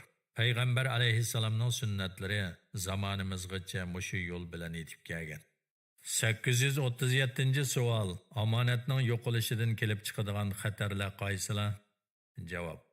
Omonatning yo'qolishidan kelib chiqadigan xatarlarning eng cho'ngi imonsizlikdir. Payg'ambar alayhissalom mundaq degan: Alloh taolo bir bandasini halok qilmoqchi bo'lsa, uningdan hayoni sug'urib oladi. Uningdan hayo sug'urilib ilingandan keyin u har kimning nafratiga va g'azabiga loyiq bir bo'lib qoladi. Ondan uningdan omonat yo'qoladi. Onundan amanet yo'qolgandan keyin o hamisha xiyonat qiladigan xoinga aylanib qoladi. O xoinga aylangandan keyin onundan rahim shafqat yo'qoladi. Onundan rahim shafqat yo'qolgandan keyin o la'natgarga aylanadi. O la'natgarda bo'lgandan keyin iymon onundan chiqib ketadi. Ibn Majah rivoyat. Bu hadis hozirgi zamon kishilar o'ttirisida o'z ifodasini topmoqda. Sharmi hayodan nisivesi bo'lmaganlardan xiyonat, shafqatsizlik, eng oxirida iymonsizlik qatorliq baxtsizliklarning hammasi sodir bo'lmoqda. Chunki insondagi sharmi hayo uning kiyimiga o'xshash bo'lib, hayosi yo'qolgan odam xuddi yalang'och qolganga o'xshash qimmatli narsalarning hammasidan ayrilib qolgan bo'ladi. Payg'ambar alayhissalomning omonatni saqlayolmaydigan odamda iymon bo'lmaydi degan so'zi bu mavzuni texim ro'shan yo'ritib bermoqda. Ibn Ahmad rivoyati. 838-savol. Omonatlik bo'lishning qoidasi qandoq? Omonatlik bo'lishning qandoq foydasi bor? Javob. Omonatni ado qilish savobli ish bo'lib, gunohlarning kechirim qilinishiga turtki bo'ladi. Payg'ambar alayhissalom mundaq degan: 5 vaqt namoz, jumadan jumagacha bo'lgan oraliq omonatni ado qilish gunohkorlarning kechirim qilinishi uchun kaforatdir. Ibn Majah rivoyati. Payg'ambar alayhissalom yana mundaq degan: Sizlar menga 6 ishda kafolat beringlar, men sizlarga jannatni kafolat beraman. So'zlaganda rost so'zlanglar, va'da qilsanglar uningga vafo qilinglar, omonat tutsanglar uni vaqtida ado qilinglar, a'zoyinglarni zinodan saqlanglar, ko'zinglarni haromdan saqlanglar, qo'linglarni yomon ishlardan va haromdan yig'inglar. Imom Ahmad rivoyati. 839-savol. Omonat degan bo'linamdi? Javob. Omonat hargiz bo'linmaydi.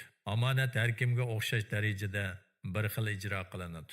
Omonatni ado qilishda musulmon yoki kofir deb ayrilmaydi. Payg'ambar alayhissalom omonatni egasiga topshirgan, "Sana xiyonat qilgan kishiga xiyonat qilma" deb ta'lim bergan. Abu Davud, Tirmizi va Imom Ahmad rivoyati. Bu hadis omonatning bo'linmaydiganligini, ba'zi kishilarga vafo qilib, ba'zi kishilarga xiyonat qilishga bo'lmaydiganligini ifodalaydi. Shuning uchun birovning o'ziga xiyonat qilgan birisiga xiyonat qilish to'g'ri emas. Masalan, birovda sizning 500 yuan naqd pul qarzingiz bo'lib, uni ololmay turgan paytingizda boshqa bir ayliqi qarzdor kishiga yetkazib berishingizni topilib, sizga 1000 yuan naqd pulni topshirgan bo'lsa, sizning bu 1000 yuandan 500 yuan pulingizni elib olishingiz xiyonat hisoblanadi. Chunki siz bunda qilish orqali sizga ishinib omonat qo'ygan kishining ishonchisiga va pulning egasiga xiyonat qilgan bo'lasiz. Qarzdordan qarzingizni elishning yo'lliq usuli omonatni egasiga topshirib berib, ondan uningdan qarzingizni so'rashdir. Omonat ana shunday inchika va nozik narsa. Shuning uchun omonatni saqlaganlar va vaqtida topshirganlar savobga erishadi. 840-savol. Omonatning turlari qaysilar? Javob. İnsanlar arasida eng ko'p tarqalgan mashhur omonat turi pul mol omonati bo'lib, Payg'ambar alayhissalom bu haqda mundaq degan: Musulmonning uning tili va qo'li bilan ziyon yetishidan salomat bo'la olgan kishidir. Mo'min insonlar jiniga va mol mulkiga uningdan ziyon zahmat yetishdan omon bo'la olgan kishidir deb ko'rsatgan. Tirmizi, Ibn Majah va Imom Ahmad rivoyat. Bu hadisdan ma'lumki, haqiqiy mu'min odam kishilar mol mulkini va har qanday qimmatli narsasini uningda omonat qo'yishga xotirjam bo'la olgan kishidir. Payg'ambar alayhissalom bu hadisda mu'min kecha-kunduz uxlamay ibodat qiladigan yoki ko'p zikr etib, ko'p yig'laydigan kishi degani yo'q. Tabiiyki, kech uxlamay namoz o'qish, ko'p zikr etish zamonimizda nurg'un kishilar qilolmayotgan eng katta ibodatdir. Ammo bu ibodatlar yanada shu kishi bilan cheklanadi. Omonatga ishonchlik bo'lishdan iborat esil axloq bo'lsa, ham shu kishining o'zi uchun, ham umum xalq uchun manfaatli bo'lgan ibodatdir. Shunga Alloh taolo musulmonlarning insonlarga manfaatli bo'lishini bakrak yoqtiradi. Ahvol bundaq ekan, foydasi uni o'rindigan kishining o'zi bilan cheklanadigan ibodatdan, foydasi boshqalarga umum bo'ladigan ibodat o'rindash tarafdan ahamiyatlik, savob jihatdan cho'nqur. Kishilarning nazarida kichik sanalgan cho'ng omonatlar. 841-savol. Kishilarning nazarida kichik sanalgan cho'ng omonatlar qaysilar? Javob. Odatda kishilar pul muomalalardagi omonatni ado qilishni muhim bir majburiyat deb to'nisimi, ko'p kishilarning nazaridan saqit bo'lib ketayotgan omonatlarmi ko'p. Masalan, siz biror do'stingizdan biror kitob yoki biror unalg'o yoki sin alg'o lentisiga chog'liq narsalarni oriyat elib turib, uning moddiy qimmatini oddiy sanag'anlikdan uni egasiga vaqti qaralida topshirmasangiz yoki qo'shningizdan biror tal yangi chog'liq narsani o'tni elib, uni kichik sanag'anlikdan qo'shningizga qaytarmasangiz, siz omonatga xiyonat qilgan bo'lasiz. Birov sizga bir omonat so'zni topshirib, bu so'zni paloniga yetkazib qo'yishingizni so'ragan bo'lsa, bu so'zni shu kishiga yetkazmasangiz, omonatga xiyonat qilgan bo'lasiz. Birovning uy ishiga ruxsatsiz qarash yoki derazasidan va yoki ishining yo'chiqidan marash, birov ishini ochganda sizni kiring demagicha uy ichiga ko'z yugurtish cho'ng adabsizlik va ig'ir xiyonatdir. 842-savol. Ilm setim ishlarida omonat qaysi? Javob. Payg'ambar alayhissalomning rostchil tijoratchi qiyomat kunida payg'ambarlar, rostchillar va shahidlar bilan birga bo'ladi degan so'zi ilm setim ishlarini bejirishdagi omonatni ko'rsatadi. Ibn Majah, Imom Ahmad rivoyat. Chunki rostchillik boyada omonatmi bo'ladi. Malning aybini aniq aytib sotgan odam omonatni ado qilganidek, malning aybini yoshirib, olg'uchining ko'zini bo'yab yoki tovarga saxta markalarni choplab sotgan odam xaridorlarga xiyonat qilgan bo'ladi. 843-savol. Ishlagan ishdagi omonat qanday bo'ladi? Javob. Bir doktorning yana boshqa bir doktorga yaxshichoq bo'lish yuzasidan uningga hojat bo'lmagan kasalni buyurib berishi yoki doktorxonaga ko'p kirim kirgizib berib, boshqalarga yaxshichoq bo'lish uchun oddiy bir og'riq bilan yeniga kelgan kasalni odatda hojat bo'lmaydigan analizlarni elishga buyurishi, remotchining avtomobilning ozroq remoti uchun avtomobil egisini almashtirmasmi bo'ladigan zapchastlarni elishga buyurishi, ishchining o'ziga topshirgan ishni qo'lining uchidli qilib qo'yib haq elishi, kadrning o'z vazifasini ado qilmasdan soatga qarab kun o'tkazishi, o'quvchining topshiriqlarni ishlamasdan ko'z bo'yishi yoki imtihonda ko'chirishi, otaning bolalarini adab axloq, iymon insof ichida tarbiyalash vazifasini to'liq ado qilmasligi, muallimning o'quvchilarning qalbiga ilm ma'rifat urug'larini chechishdan iborat muqaddas burchini unutib, ularning umrini va vaqtini zoya qilib o'tishi qatorliq ishlarning hammasi eng chong xiyonatchilikdir. Bu ishlar ko'rinishda bakmi oddiyda ko'ringan bilan gunohi bak ig'irdir. Chunki mundaqlar xoinlardir. 844-savol. Sir saqlashdagi omonat qanday bo'ladi? Javob. Payg'ambar alayhissalom birov so'z qilib o'tib atrofga qaravatsa, bu so'z omonatdir degan. Ibn Majah, Ibn Ahmad rivoyat. Bu hadisning ma'nosi ikki odam so'zlashib o'tib, bu so'zni anglayotgan uchinchi bir shaxs bor yoki yo'qligidan xotirjam bo'lish uchun ularning biri o'ng so'lga qaravatsa, bu so'z boshqalar anglab qolsa bo'lmaydigan sir bo'lib, omonat so'zga aylanadi. Uni anglash anglag'uvchilarning ustiga omonat bo'lib belgilanadi. Uni bu sir, buni hech kimga demang deyish hojatsiz. 845-savol. Eng chong xiyonat qaysi? Javob. Payg'ambar alayhissalom mundaq degan. Qiyomat kuni Alloh taolaning nazarida eng chong xiyonat o'zining ayolini gapga silib, uning sirini bilib olgandan keyin, uning sirini sirtqa yaygan erning xiyonatidir, deb ko'rsatgan. Imom Muslim rivoyat. Dunyoda shundoq razil va past insonlar borki, ular boshqalarning ojiz nuqtasini tutib olib, hamisha fursatparazlik bilan jon boqadi. Mundaqlar uchun kishilarning iffat nomusi va yuz obro'yining hech qanday qimmati yo'q. Mundaq insonlar inson turining hayvon darajasidagi razillari bo'lib, shaxsiy manfaat uchun har qanday odamni setib etishdan ikkilanmaydi. Hatto o'zining hayot sheriki va qo'ynidagi ayolining ojiz nuqtasini tutib olib, uning ba'zi bir ayblarini, xatoliklarni xalq olamga yeb, o'zini va ayolini rasvo qilishdan qo'rqib qolmaydi. Mundaqlar qiyomat kuni Alloh taolo ularning pastkashliklaridan ularga nazar solmasdan va gap so'z qilmasdan do'zaxga tashlaydigan nomussizlardir. 846-savol. Ayolning omonati degan nima? Javob. Ko'p sondagi kishilar ayolni nikohlab olgandan keyin ayolini xuddi yanchug'idagi puldek xohlagancha tasarruf qiladigan o'z mulki deb hisoblaydi. Bu intayin xato tushuncha bo'lib, ayol erning mulki emas, balki u Allohning mulkidir. Ayolni nikohlab elish bilan bu ayol og'uchi erning gadinida omonatga aylanadi. Qiyomat kuni bu Allohning oldida bu omonatning javobgarligidan so'raladi. Alloh taolo Qur'on Karimdagi va axazna minkum mithaqan g'aliza, ya'ni ayollar sizlardan mustahkam ahd olgan tursa degan oyatda bu omonatni mustahkam ahd deb atagan. Sura Nisa 21-oyat. Ma'lumki, ayolning eridan olgan mustahkam ahdisi nikohlanish oldida erning uningga umrlik sherik bo'lish haqidagi talabini qabul qilganlikdir. Alloh taolo nikohdan boshqa hech qanday ahdini mustahkam ahda deb sifatlagan emas. Mana bu ayollik rishtisining naqadar muqaddas ekanligini bilish uchun yetarlidir. Shundoq muqaddas bir rishtiga xiyonat qilish haqiqatan eng chong xiyonat. Uning gunohi albatta og'irdir. 847-savol. Bolalarning ota-onasiga muomala qilishidagi omonat qaysi? Javob.